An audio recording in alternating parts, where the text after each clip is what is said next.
정에서는 그 유명한 야곱이 돌베개 베고 자는 것, 그 루스라는 지역에서 하나님을 만나고 진짜 여기 하나님이 계셨구나라는 것을 깨쳤던, 원래 하나님이 안 계시는 곳은 없는데 그곳에서 깨쳤던 그 사건을 봅니다. 그래서 그곳을 베델이라고 이름을 개명했죠. 자, 이제 그곳에서 이제 하란으로 들어가게 됩니다. 이제 야곱이 들어가서 라헬을 만나고 이제 라헬의 집, 그러니까 이제 그 집에 라헬의 집에 실제적인 리더십을 가지고 있는 라반은 라헬의 오라버니입니다. 그 아버지는 버두엘이고요. 그래서 이 쭉 읽어보면은 참 특이하게 그 한 집의 리더십은 아버지에게 있는데 이 집은 아버지가 아니고 라반에게 있는 것처럼 보입니다. 다 라반이 다 주도하는 겁니다. 이제 앞으로도 보면은 라헬을 시집 보내고 하는 이 모든 일들 품삯 주고 하는 거 버두엘이 하지 않고 라반이 다 하는 것을 봅니다. 그래서 이제 야곱과 라반이 이제 뭡니까 이 대결하는 이런 장면들이 이제 다 나오기 시작합니다. 자, 29장 1절 야곱이 길을 떠나 동방 사람의 땅에 이르러. 자, 여기서 보면은 이 한국말로 보면은 아무런 특이점이 없습니다. 그냥 야곱이 길을 떠나서 그 베델이라는 그곳에서 하나님을 만나고 이제 말로만 듣던 하나님을 경험하고 길을 떠나서 동방 사람의 땅, 그러니까 그쪽에서 그 지도를 보면은 우리 그 이스라엘에서 동쪽으로 이제 가지 않습니까? 그쪽에 하란 지역이 있고 지금의 이라크, 이란 쪽 있는 쪽 아닙니까? 그 다 동방 사람의 길로 갔습니다. 이 한국말로 보면은 아무런 특이점이 없는데 히브리어로 보면은 야곱이 길을 떠나 동방 사람의 땅에 이르러 할 때 떠났다는 이 말은 그냥 이제 해가 떴구나, 야 짐 챙기라 가자, 이런 떠났다는 말이 아니고 굉장히 힘차고 활기차게 출발했다는 의미입니다. 그러니까 사실은 이것을 해석해서 번역하면은 야곱이 이제부터 아주 생기 있게 힘을 내어서 용기를 얻어서 활기차게 동방 사람의 땅에 도착했습니다라고 이런 말입니다. 자, 앞에 무슨 사건이 있었죠? 베델 사건, 하나님을 만난 사건입니다. 말로만 듣던 하나님을 경험했습니다. 진짜로 여기 진짜 하나님이 계시구나. 진짜 성령이 내 안에 들어오셔서 야 이게 성령으로 사는구나. 그냥 사람들이 왜 성령 말하는지 이제 알겠구나. 영이 바뀌는 거죠. 사람이 바뀌는 거죠. 말로만 듣던 하나님을 직접 경험하고 나니까 야 이 세상이 완전히 다르게 바뀌는 겁니다. 자, 그때부터 하는 모든 일은 이전에 하던 일하고 걸음걸이가 다 다릅니다. 활기차고 생기 있고 우리만은 피곤하지 않고 힘들지 않고 무슨 주의 일을 해도 다 기쁘고 사람들이 손가락질해도 그러려니 하고 넘어가고 사람들이 배신해도 아이고 저 인간이 덜 됐지 또 이 배신을 통해서 하나님께서 내게 힘을 주시는구나 이런 생각을 하게 되는 생이 완전히 바뀌게 됩니다. 야곱이 길을 떠났다는 이 말에 이전에 보던 야곱이 아니에요. 걸음걸이가 달라요. 우리 이럴 수 있잖아요. 사람이 그 몸이 아파서 늘 골골골 하던 사람이 이제 그 병원에 가서 완전히 수술하고 딱 보니까 사람이 바뀐 거예요. 막 걸음걸이가 활기차고 막 나와서 축구하자 그러고 야구하자 그러고 이 사람이 미쳤나 할 정도로 사람의 몸이 완전히 바뀐 것처럼 이전에 야곱이 어쩔 수 없이 하란으로 가는 게 아니고 이제는 막 활기차서 하란으로 가는 겁니다. 이게 뭐 때문입니까? 하나님을 경험한 것 때문이죠. 실제로 하나님을 경험한 것. 자, 우리가 이민생활 할 때 다 피곤하죠. 정말 이런 얘기는 말 하나 많아 더러나 많아 할 정도로 너무나 당연한 사실입니다. 그래서 좀 우리 섬깁시다, 헌신합시다, 성경 공부 좀 합시다, 기도합시다. 그러면 늘 우리 속에 딱 깔려 있는 게 야, 이민생활 피곤한데 이것이 무의식 속에 꽉 배어 있습니다. 우리 속에.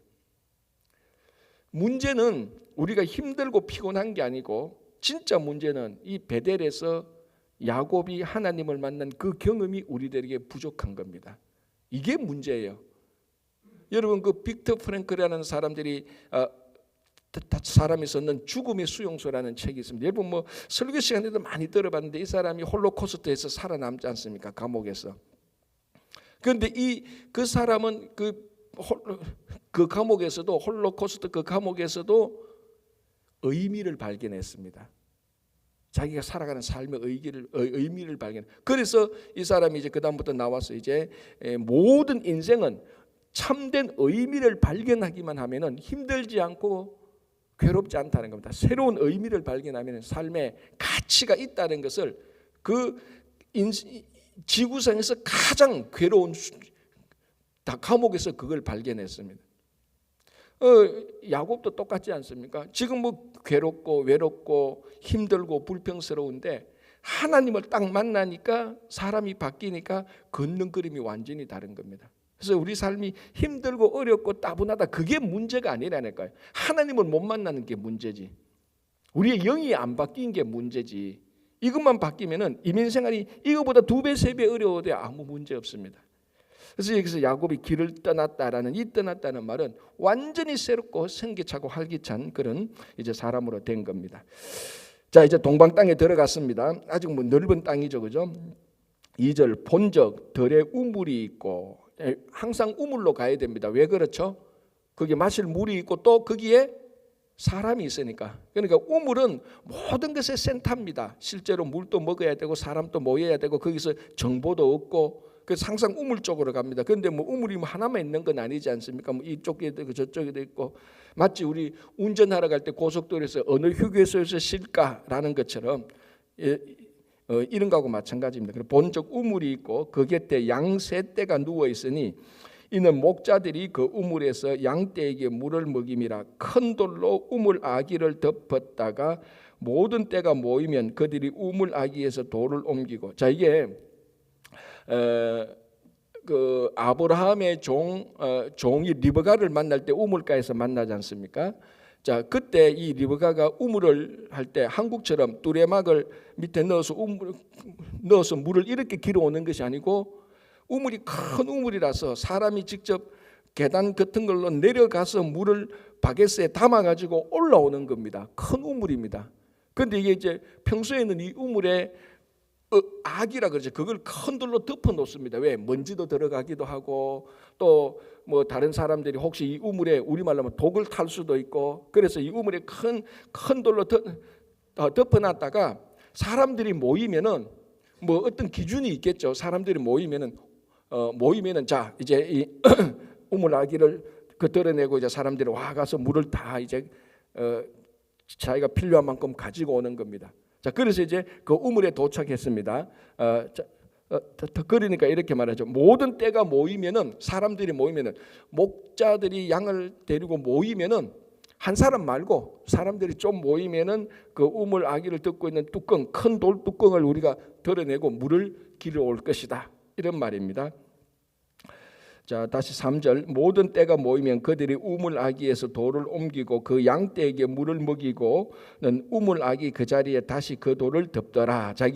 이것이 그 우물에 대한 관습인데요. 이게 굉장히 이 당시 사람들이 나그네를 환대하는 것은 굉장히 환대를 잘하지만 이 우물 사용은 함부로 나그네가 사용하지 못하도록 합니다. 왜냐하면 우물은 생명권이니까. 아까 말씀드린 것처럼 이 우물이 무슨 장난을 하고 이 우물에 해를 끼칠 수 있기 때문에 이 우물 사용은 외부인들이 사용하지 못하도록 굉장히 배타적으로 이렇게 행사를 하는 겁니다.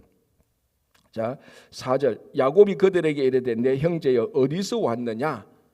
그들이 하란에서 왔노라. 내 지금 하란으로 가는데? 자, 동쪽입니다.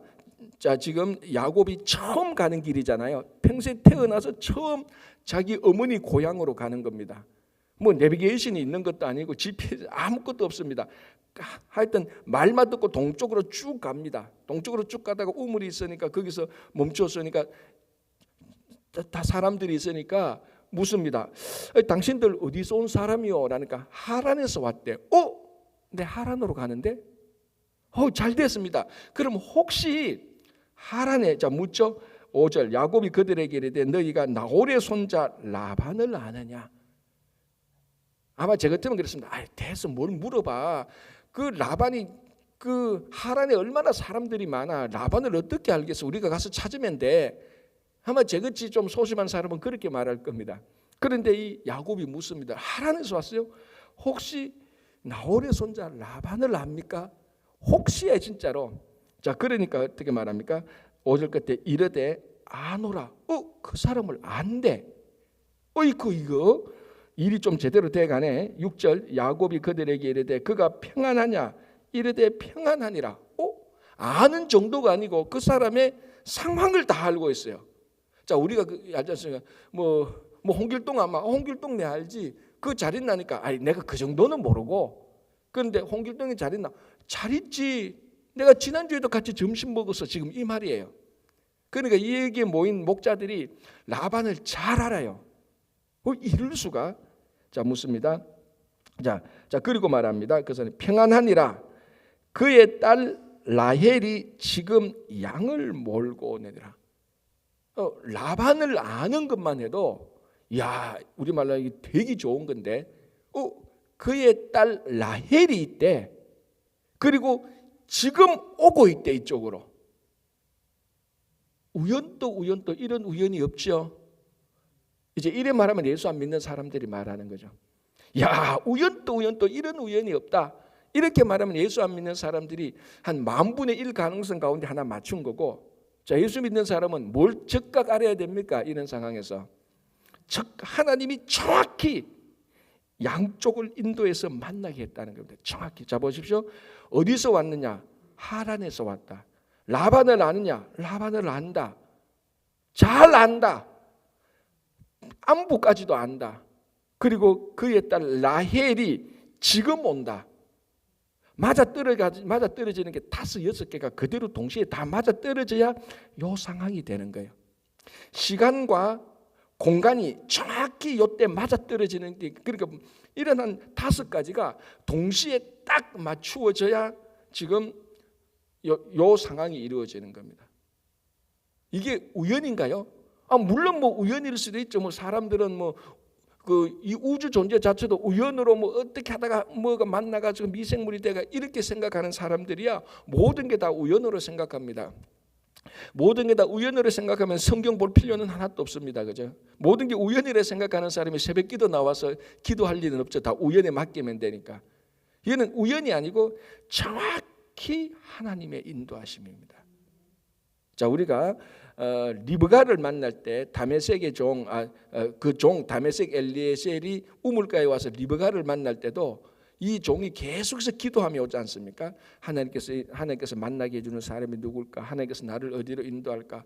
계속해서 기도하면서 왔을 때 이 리브가가 그 낙타와 그 낙타 10마리 그리고 이 종에게 물 주려고 이 박에서 가지고 밑에 내려가서 막 올라올 때 묵묵히 계속해서 봤습니다. 나중에 보니까 정확히 하나님의 인도하신 바로 그 여자거든요. 그거하고 똑같은 지금 똑같은 사실이 오버랩되고 있습니다. 그래서 이 하나님의 정확히 인도하심, 하나님의 인도하심 때문에 지금 이렇게 됐습니다. 그러니까 우리 삶 속에, 우리 성도의 삶 속에 다른 분은 모르겠지만 새벽기도 나오신 분은 하나님의 인도하심을 다 믿는 분이죠. 믿으니까 새벽에 나오셨죠. 근데 문제는 새벽에만 하나님의 인도고 낮에는 또 아니라고 생각하면 안 됩니다. 하루 종일 모든 것이 하나님의 인도하심이고, 그리고 이제 전번에도 보니까 이제 이민 생활이 힘드니까 사람들이 이렇게 많이 하죠. 물론 저도 힘들 때는 이렇게 말하죠. 왜 하나님께서 나를 여기까지 데리고 와서 말이지 왜 이민 목회시키느냐고. 한국에 우리 동기들 보니까 우리끼리 얘기해요. 더 어벙하고 더 목회자 자질이 없는 사람들 더 막 잘하고 이렇게 하는데, 그런 생각 들 때가 목회자들이 이렇게 많단 말이에요. 이민 목회를 하다 보면. 이 이민 목회자만 아니고 삶도 그렇습니다. 내 대학교 동기는 지금 장관도 하고 지금 내 대학 동기는 어느 지방에 가면 거의 최고급인데 난 이거 뭐야? 이런 생각 들 때가 참 많잖아요. 그죠? 이민 생활이 참 많습니다. 그 여전히 깔려 있습니다. 이제 우리 자녀들은 좀 다르겠지만, 자, 요런 생각은 전형적으로 그냥 하나님 안 믿는 세상 사람들이 하는 생각이에요. 우리는 뭘 봐야 됩니까? 하나님이 왜 나를 여기까지 끌고 왔느냐, 이게 아니고 하나님은 왜 나를 여기까지 오셨을까? 알아들었습니까? 똑같은 말인데요. 하나님은 왜 나를 여기까지 끌고 왔어요? 이거하고 하나님은 왜 나를 여기까지 끌고 왔어요? 다르죠. 처음에는 뭡니까? 완전히 불평이죠. 원망이죠. 인생 망쳤다. 이거고, 두 번째는 하나님이 나를 이곳에 이 시간에 이곳에 인도하신 이유가 뭡니까? 라고 묻는 겁니다. 왜? 하나님의 인도하심으로 우리가 여기 있으니까. 우리가 하나님의 인도하심으로 여기 있는 겁니다. 야곱이 이 들에 있는 거하고 똑같습니다. 그러면은 왜 나를 이곳에가 아니고 왜 나를 이곳에가 아니고 왜 나를 이곳에, 똑같은 단어인데 액센트하고 어디에 방점을 찍느냐에 따라서 하나는 완전히 불평이고 하나는 하나님께 물어보는 겸손입니다. 우리는 인도하심에 따라 지금 여기 있는 겁니다. 그럼 내일 왜 하나님께서 이 새벽에 이곳에, 그리고 왜 하나님께서 많은 교회가 있는데 왜 친구교회에 모이게 하시니, 많은 데 있는데 왜 이 구역에 모여서 이런 권사님 이런 장로님 함께 만나게 하셨는가. 그 하나님의 인도하심에는 반드시 하나님의 목적이 있는 겁니다. 오늘 이거 보십시오. 이건 누가 뭐 그냥 시나리오 작가가 의도적으로 맞춘 것 같지 않습니까? 예, 사실 맞아요. 하나님이 의도적으로 맞춘 거예요. 인도하신 거예요. 그죠? 자, 6절 야곱이 그들에게 이르되 그가 평안하냐 이르되 평안하니라. 그의 딸 라헬이 지금 양을 몰고 오느니라. 하나님의 정확한 인도하심, 우리 삶도 이 인도하심의 결과라는 것을 고백하고 그 목적을 발견하시기 바랍니다. 7절 야곱이 이르되 해가 아직 높은즉 가축 모일 때가 아니니 양에게 물을 먹이고 가서 풀을 뜯게 하라. 이 야곱이 좀 주제 넘습니다. 자, 보십시오. 야곱이 자기가 다 하려 그래요. 보십시오. 야곱이 이르되 아직 해가 높은즉 가축 모일 때가 아니니 양에게 물을 먹이고 가서 풀을 뜯게 하라. 쥐가 뭔데? 그런데 야곱은요 원래 어떤 사람이에요? 집안에 처박혀 있었던 사람, 미안합니다. 처박혀 빼고 집안에 조용히 앉아 있었던 사람이에요. 농사도 지은 적도 없고 사냥한 적도 없고 양을 친 적도 없어요. 그런데 쥐가 뭔데 한 번도 해보지도 못한 자기가 남의 땅에 와가지고 우물에서 뭐 지금 해가 뭐 이렇게 한데 지금 먹일 때가 아니고 먹일 때고 자기가 다 하려 그래요. 자, 이걸 우리가 부정적으로 볼 수 있어요. 건방지게. 그런데 보십시오. 29장 1절 야곱이 길을 떠나 할 때 떠났다는 이 말, 제가 처음 얘기했지 않습니까? 뭔가 이제 막 활기가 차요. 생기가 있어요. 이제 모든 일을 가만히 그전에 집에서 있던 것처럼 안 합니다. 뭔가 주도적으로 하려고 그러고 긍정적으로 하려고 그러고 뒤로 물러가지 않고, 그래서 이게 어떻게 보면 주제넘게 보여요. 시건방지게 보여요. 쥐가 뭔데처럼 보여요. 그런데 이제 야곱은 바뀌기 시작합니다. 아니, 어쩌면은 바뀌기 시작한 게 아니고 이게 원래 야곱의 모습이에요. 원래 야곱의 모습은 어디에서 제일 잘 드러납니까? 이름에서 제일 잘 드러나죠. 뭐. 그럼 야곱 뜻이 뭡니까? 발꿈치를 잡았다 아닙니까? 태어날 때부터 억척같이 태어난 사람이에요. 형이 막, 자, 우리가 상상 뱃속에서 형이 먼저 나가려고 하니까 형 끌어내고 자기가 먼저 나가려고 했던 게 야곱이었습니다. 원래 이런 사람이었는데 그 사이는 집에 있다가 보니까 자기 본색이 안 드러났는데 하나님을 만나니 정말 자기가 자기 모습으로 되는 겁니다. 그런데 그게 이제 밖에서 볼 때는 좀 건방지게 보이는 겁니다. 7절에 야곱이 이르되 해가 아직 높은즉 가축 모일 때가 아니니 양에게 물을 먹이고 가서 풀을 뜯게 하라. 그들이 이르되 우리가 그리하지 못하겠노라. 자, 나그네를 원래 환대하는데 아까 말씀드린 것처럼 우물 사용에 있어서는 굉장히 배타적입니다. 외부인이 우물에 대해서 함부로 하지 못하라고 말합니다. 왜냐하면 이게 생명권이니까. 그러니까 그들이 말하되 우리가 그리하지 못한 네가 뭔데 말하냐, 기다려라, 우리는 그렇게 하지 않는다. 자, 그리고 떼가 다 모이고 양떼가 모이고 목자들이 우물 아기에서 돌을 옮겨야 우리가 양에게 물을 먹이느니라. 그러니까 이 우물 아기를 덮고 있는 돌이 워낙 크기 때문에 혼자 못해요. 몇 사람이 와서 옮겨야 되는 겁니다. 자, 9절 야곱이 그들과 말하는 동안에 라헬이 그의 아버지의 양과 함께 오니. 자, 이때 정확한 타이밍이에요. 라헬이 그의 아버지의 양과 함께 오니 그가 그들의 양을 치고 있었기 때문이라. 10절 야곱이 그의 외삼촌 라반의 딸 라헬과 그의 외삼촌의 양을 보고 나아가 우물 아기에서 돌을 옮기고. 자, 이제 드디어 사람들이 모이고 양떼가 모이고 목자들이 왔으니까 우물 아기에서 돌을 옮깁니다. 자, 그런데 보십시오. 여기 10절에 야곱이 그의 외삼촌 라반의 딸 라헬과 그의 외삼촌의 양을 보고 나아가 우물 아기에서 돌을 옮기고 외삼촌 라반의 양떼에게 물을 먹이고. 자, 우물 아기에 돌을 옮기는데 적극 가담한 사람이 누굽니까? 야곱입니다. 이거 쉽지 않아요, 여러분. 그러니까 이게 우리가 이런 부분을 볼 때 우리식으로 이렇게 그냥 소설 읽듯이 보는 게 아니라 그 당시 실제 일어난 걸 보면요, 외부인들이 우물 사용해서 우물 아기 옮기는데 보통 안 끼워줍니다. 잘. 넌 좀 옆에 있어. 손님이고 가만히 있어. 그리고 이 우물 아기는 우리들이 들 거야. 외부 사람은 가만히 있고 그 우물 사용 그 마을 사람들이 옮기는 겁니다.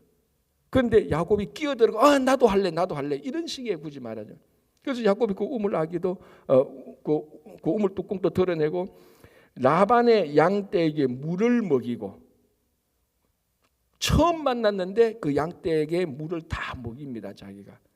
여기에는 이제 어떤 복선이 있죠. 여러분, 자, 가장 일반적으로 말합시다. 양에게 물을 먹이는 사람은 누굽니까? 목자, 목동. 다른 말로 하면 그 양 주인, 아니면 그 양의 주인의 허락을 받은 목자. 지금 야곱은 아무 상관없는 사람이에요. 나그네예요, 그냥. 그런데 이 나그네가 양에게 물을 먹입니다. 무슨 의미가 우리가 들어가 있다고 볼 수 있습니까? 나중에 저 양 다 저거 야곱께 될 수 있구나라는 뉘앙스가 있죠. 그러니까 지금 좀 어리석게 보이도 지금 양에게 물을 주는 이 사람이 어떻게 보면은 나중에 다 양을 가지고 올 수 있는 고난도 가질 수도 있습니다. 야곱이 지금 그렇게 하거든. 그 나중에 우리 알잖아요. 뭐 얼룩진 거, 어루진 거 다 해가지고 결국 좋은 양 자기가 다 가지고 갑니다. 이 하란을 떠날 때. 이제 그 우리 그때 보고요. 자, 11절 그가 라헬에게 입맞추고 소리내어 울며 그에게 자기 아버지의 생지려. 이제 뭔가 이제 드디어 이 여인을 만났다. 내가 어머니 리브가와 아버지 이삭이 하란에 가서 아내를 만나라 했던 바로 그 여인을 만났다라고 너무 좋아하고 막 허거하고 막 웁니다. 그죠? 자, 12절 그에게 자기가 그의 아버지 생질이요 리브가의 아들됨을 말하였더니 라헬이 달려가서 그 아버지에게 알림해 라반이 그의 생질 야곱의 소식을 듣고 달려와서 그를 영접하여 안고 입맞추며 자기 집으로 인도하여 드리니 야곱이 자기의 모든 일을 라반에게 말하며 여차 해서 내가 이까지 왔습니다 라고 말을 하는 거죠. 14절 라반이 이르되 너는 참으로 내 혈육이로다 하였더라. 야곱이 한 달을 그와 함께 거주했다. 시범적으로 한 달 같이 있어 봅니다. 그죠? 자, 그리고 15절 라반이 야곱에게 이르되 너가 비록 내 생질이나 어찌 그저 내 일을 하겠느냐, 내 품삯을 어떻게 할지 내게 말하라. 이제 라반이 묘한 사람으로 등장합니다. 리더십, 그 가정에 다 리더십인데 묘합니다. 야곱을 한 달 가만히 두고 보니까 우리말로 하면 뭡니까? 쓸만하거든. 이거 한 번도 사냥도 안 해보고 양도 안 쳐보고 농사도 한 번도 안 해봤다고 하는데 한 달 있어 보니까 기질이 있네. 쓸만해요. 그래서 막 한다. 야, 내가 어떻게 너 공짜로 할 수 있냐? 품삯 좀 줄게. 좀 있자라고 이렇게 말하죠. 자, 15절 다시 볼게요. 15절 라반이 야곱에게 이르되. 자, 그러니까 야곱이 라반에게 먼저 내가 품삯 받고 여기 있겠습니다 하고 말 안 했어요. 라반이 먼저 선수칩니다. 괜찮네. 와, 돈 줄게. 야곱이 해보니까 괜찮네. 돈 좀 주세요 얘기하니까 라반이 보니까 괜찮네. 돈 좀 줄게. 너 있어라. 이 말하고 똑같은 거죠. 다시 15절 라반이 야곱에게 이르되 너가 비록 내 생질이나 어찌 그저 내 일을 하겠느냐. 내 품삯을 어떻게 할지 내게 말해보라. 자, 그러니까 16절에 라반에게 두 딸이 있으니 언니의 이름은 레아요 아우의 이름은 라헬이라. 레아는 시력이 약하고 라헬은 곱고 아리따우니 18절 야곱이 라헬을 더 사랑함으로 대답하되 내가 외삼촌의 작은 딸 라헬을 위하여 외삼촌에게 7년을 섬기리이다. 자, 두 딸이 있는데 레아와 라헬입니다. 라헬은 확실히 예뻤습니다. 이론의 여지가 없습니다. 예뻤습니다. 속 사람은 어떤지 모릅니다. 아직. 리브가하고 달라요. 리브가는 어땠습니까? 리브가는 아름다웠다고 말을 하고 종이 묵묵히 봤습니다. 하는 일을 봤습니다. 낙타 10마리에게 물 다 주고 나그네에게 다 주고 말했죠. 낙타 10마리에 물 주면은 이게 약 최고는 1000kg의 물을 길어와야 된다 그랬습니다. 그는 1톤의 물을 길어와야 돼요. 다 먹이려면은 최대 적어도 700kg, 좀 줄인다 해도 아무래도 500kg의 물은 가져와야 돼요. 그걸 다 봤습니다. 종이 리브가를 보니까 저 사람이 정말로 속에 깊이가 있고 사람을 환대하고 그 속을 봤습니다. 묵묵히 바라보면서. 근데 야곱은 라반의 속까지는 아직 못 봤습니다. 그냥 보니까 너무 이쁜 거예요. 너무 이쁜 거예요. 그러니까 그에게 우리말로 하면 혹 한눈에 반해버렸습니다. 그래서 라헬은 곱고 아리따우나, 자 문제는 누굽니까? 그 언니 레아예요. 언니 레아는 보니까 딱 한마디 나옵니다. 시력이 약하고. 저는 굉장히 동질감을 느끼죠. 저도 시력이 약하니까. 그래서 저는 언제나 라헬보다 레아 편입니다. 저한테 묻지 마시고 저는 무조건 레아 편이에요. 시력이 약하니까. 자, 이게 시력이 약하다는 건 진짜 아이사이트가 약하다는 그 말도 되기도 하지만은 이게 이제 히브리어로 보면요, 이 눈에 매력이 없다는 겁니다. 멍청하게 보이는, 너희들처럼 보인다는 겁니다. 뭔가 남자들이 볼 때는 저 눈 보니까 눈빛이 흐릿하고 매력이 없어, 이런 의미고, 또 하나는 이 시력이 약했다는 것은 또 다른 면에는 눈에 눈물이 좀 흐르는, 그러니까 이게 좀 눈에 좀 약간 뭐라 그러니까 하여튼 뭐 병은 아니겠지만 비슷한 그런 게 있어서 약간만 뭐 감정이 복받쳐도 쉽게 눈물을 흘리는 그런 유의 시력이 약하다는 겁니다. 그러니까 훨씬 더 라헬보다 레아가 더 감정적이에요. 언니가 훨씬 더 감정적. 약간만 하면 막 그저 눈물을 흘리는 거예요. 라헬은 좀 듬듬한데. 자, 그런데 여기 보십시오. 그래서 양을 끌고 간 건 언니 레아가 아니고 동생 라헬이었어요. 여러 가지로. 또는 왜냐하면 레아는 또 시력이 약하니까 햇볕이 나무 쬐면 밖에 나가기도 좀 불편하고. 그래서 아마 라반이 볼 때는 양치는 것은 라헬이 훨씬 낫다고 판단했기 때문에 라헬이 갔을 겁니다. 어쨌거나 여러모로 봐서 이 레아는 좀 부족해요. 라헬은 뭐 이쁘고 양도 치고 그렇게 감정적이지도 않고. 그러니까 야곱이 딱 봤을 때는 아마 제가 있어서도 레아보다는 라헬에게 더 매력이 있다고 했을 겁니다. 그러니까 당연히 이제 라헬을 자기 아내로 생각했죠, 그죠? 자, 17절 레아는 시력이 약하고 라헬은 곱고 아리따우니, 18절 야곱이 라헬을 더 사랑함으로 대답하되 내가 외삼촌의 작은 딸 라헬을 위하여 외삼촌에게 7년을 섬기리다. 왜 7년을 섬겨야 됩니까? 아내를 맞이하려면은 지참금을 내야 됩니다. 그런데 지금 야곱은 빈털털이에요. 아무것도 없었어요. 아무것도 그래서 베델에서 11조도 드리겠습니다라고 말을 한 겁니다. 아무것도 없었으니까. 그래서 이 라반의 집에 왔을 때도 빈털털입니다. 아무것도 없었습니다. 요거는 우리가 이민 올 때 모습 좀 비슷하죠. 우리가 목사님 케네디 공항에서 낼 때 내한테 아무것도 없고 딱 내 호주머니 50불이 있었어요. 100불이 있었어요.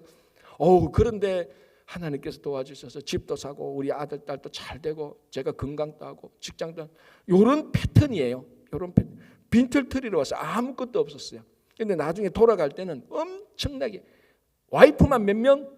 정확히 말하면은 4명, 아들만 12명, 딸도 있어서 그러니까 그 딸은 다 기록 안 됐겠지만은 아들만 12명, 와이프 4명. 이 정도만 해도 일 안 해도 먹고 살아요. 그런데 갈 때면 양떼 소떼 얼마나 많이 가져갔어요. 올 때는 하나님께서 빈손으로 야곱을 데리고 왔는데 갈 때는 엄청나게 채워가 줍니다. 하나님의 인도하심이죠. 전체적으로 다는요. 다 하나님 인도하심입니다. 자, 그래서 빈털터리니까 라헬을 아내로 맞이하고 싶고 자기 나름대로 계산하니까 7년은 봉사해야 이 아름다운 여인의 지참금은 내가 줄 수 있겠다라고 판단을 했을 겁니다. 그래서 내가 그럼 7년 내가 봉사할 때니까 그 품삯으로 내가 라헬을 나의 아내로 맞이하겠습니다. 이렇게 이제 얘기한 거죠. 19절 라반이 이르되 그를 내게 주는 것이 타인에게 주는 것보다 나으니 나와 함께 있으라.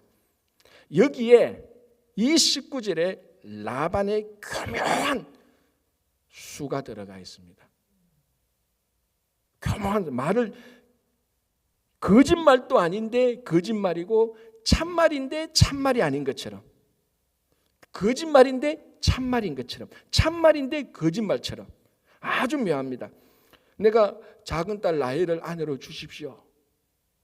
자, 그러면 정직하게 말하면 뭐라고 말해야 됩니까?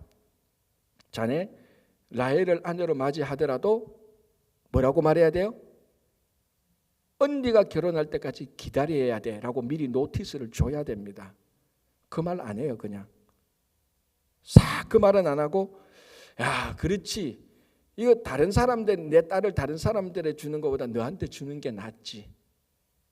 이미 라반은 뭘 염두에 두고 있습니까? 언니가 먼저 가야 돼. 네가 동생하고 먼저 결혼해. 한번 보자. 여기 들어. 아직까지 여기는 라반은 완전히 속이려고 하는 것은 아니었어요. 그러나 속이려는 의도가 없는 것은 아닌 것은 아닙니다.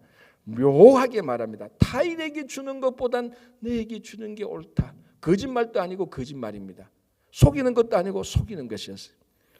20절 야곱이 라헬을 위하여 7년 동안 라반을 섬겼으나 그를 사랑하는 까닭에 7년을 며칠같이 여겼다. 그전에 7년을 하루같이 여겼다라면, 이제 여기에 이제 일반적인 우리 사랑에 대한 속도가 나오죠. 진짜 사랑하면 7년을 며칠같이 보냅니다. 아까 제가 말씀드린 것처럼 야곱은요, 이 7년 동안에 힘든 게 없어요. 베델에서 하나님을 만난 이후부터 이까지는 힘든 게 없어요. 하나님을 만나서 좋죠. 예쁜 여인을 만나니까 좋죠. 그러니까 여러분 야곱의 이 7년 동안 삶에 하나님을 만나는 경험이나 라헬이 없는 삶에서 라반의 집에 가서 7년 동안 양을 친다고 생각해 보십시오. 이 인생이 7년이 70년 같았을 거예요. 왜? 양친 적이 없잖아요. 그전에 집에만 있었다고요. 이런 사람을 생짜배기로 나가서 하란에서 양치면 얼마나 힘들겠어요. 7년이 700년 같이 여겨졌을 건데 7년이 하루같이 며칠같이 싹 지나갑니다. 제가 다시 똑같은 말씀드리지만 우리 이민생활의 삶도 문제는 내가 하루에 일을 10시간씩 12시간씩 해. 일이 왜 이리 힘들어. 이것도 문제가 맞아요. 맞긴 맞아요. 그러나 이것은 첫 번째 문제는 살아있는 하나님을 만나서 그 삶 속으로 살아갈 수 있는 게 그것만 있으면요 700년 또 하루같이 지나갈 수 있습니다. 700년이 뭡니까? 7000년, 만년 또 하루같이 살아있는 하나님을 나로 생생하게 만나고, 그리고 이 사랑하는 여인이 있으니까요 7년 순식간에 지나가면 쏜살같이 지나가 버리죠. 그리고 그래서 내 삶이 왜 이래 힘드냐, 재미없냐라고 물으면은 삶 자체의 문제가 아니고 내 신앙 자체의 문제로 되돌아봐야 되는 겁니다. 자, 약간만 더 보겠습니다. 21절 야곱이 라반에게 이르되 내 기한이 찼으니, 이제 7년 됐죠. 내 아내를 내게 주소서. 내가 그에게 들어가겠나이다. 참 묘하죠. 내 아내를 내게 주소서. 이 말을 듣는 라반은 속으로 뭡니까? 과연 그럴까? 아직 결혼도 안 된 네가 어떻게 이 라헬을 너의 아내라고 말할 수, 그런 생각을 아마 했을 겁니다. 요때는 했어요. 이제는 왜 7년이 지났으니까. 보십시오. 22절 라반이 그곳 사람을 다 모아 잔치하고, 진짜 능구렁이입니다. 이 양반 다 계획해놓고 막 잔치하고 하는 척해요. 23절에 저녁에 그의 딸 레아를 야곱에게 데려가매 야곱이 그에게로 들어가니라. 라반이 또 그의 여종 실바를 그의 딸 레아에게 시녀로 주었더니, 이건 그 당시 관습입니다. 주인이 있으면은 주인의 몸종도 같이 딸려보는 게 이건 관습이에요. 25절 야곱이 아침에 보니 레아라 라반에게 이르되 외삼촌이 어찌하여 내게 이같이 행하셨나이까? 내가 라헬을 위하여 외삼촌을 섬기지 아니하였나이까? 외삼촌이 나를 속이심은 어찌 됨이니까? 요건 이제 내일 보겠는데요. 하나만 보겠습니다. 야곱, 네가 어떻게 속인다는 말을 할 수 있니? 저의 말입니다. 이거는 네가 어떻게 라반에게 속인다고 말을 하냐. 네가 다른 사람은 다 그렇게 말해도 야곱 너는 그렇게 말하면 안 되지 않느냐. 그런데 야곱이 자기 과거는 잊어버렸어요. 외삼촌이 나를 왜 속입니까? 라고 말합니다. 속이는 자는 반드시 속게 되어 있습니다. 그래서 결론, 라반은 속이는 자를 속입니다. 나중에 야곱은 어떻게 됩니까? 속이는 자를 속였던 사람을 속입니다. 맞죠? 얽히고 설키고 되는 겁니다. 이제 속이는 게임이 본격적으로 시작되는데 내일 21절부터 여기 좀 더 깊게 봐야 될 게 있습니다. 자, 이게 야곱이 인생이 되는데 오늘 하나만 기억합시다. 여러분, 하나님을 만나고 경험하면요, 지겹고 힘든 삶은 문제가 아닙니다. 문제는 하나님을 만난 경험. 그게 제일 크게 거기에 우리가 붙들리고 그것 때문에 우리가 살아가야 되는 것입니다. 오늘 또 여러분들의 하루가 29장 1절처럼 야곱이 길을 떠난 것처럼 오늘 하루 이 떠나는 이 활기찬 생동감 넘치는 삶이 되시기를 바랍니다. 기도하겠습니다. 하나님 아버지 감사합니다. 우리의 삶이 때로는 혼란스럽고 힘들고 피곤하고 지치고 때로는 너무나 지루한다 할지라도 그것은 이 모든 것을 한 번에 해결할 수 있는 하나님을 만나는 생생한 경험으로 활기찬 삶이 될 수 있도록 도와주시옵소서. 주님, 여행 중에 있는 모든 성도님들 발걸음을 지켜주시고 안전하게 집으로 돌아오고 안전하게 또 교회에 돌아올 수 있도록 인도해 주시고, 아버지 하나님, 지난 또 여름 동안에 썸머스쿨, 또 우리 또 유초등부 여름학교, 여름 성경학교, 또 중고등부 수련회 잘 마칠 수 있도록 도와주심을 감사합니다. 이제 우리 자녀들이 더 성장하고 자랄 수 있도록 도와주시고, 아버지 한 학년 더 올라갈 때마다 믿음도 더 자라게 하여 주시옵소서.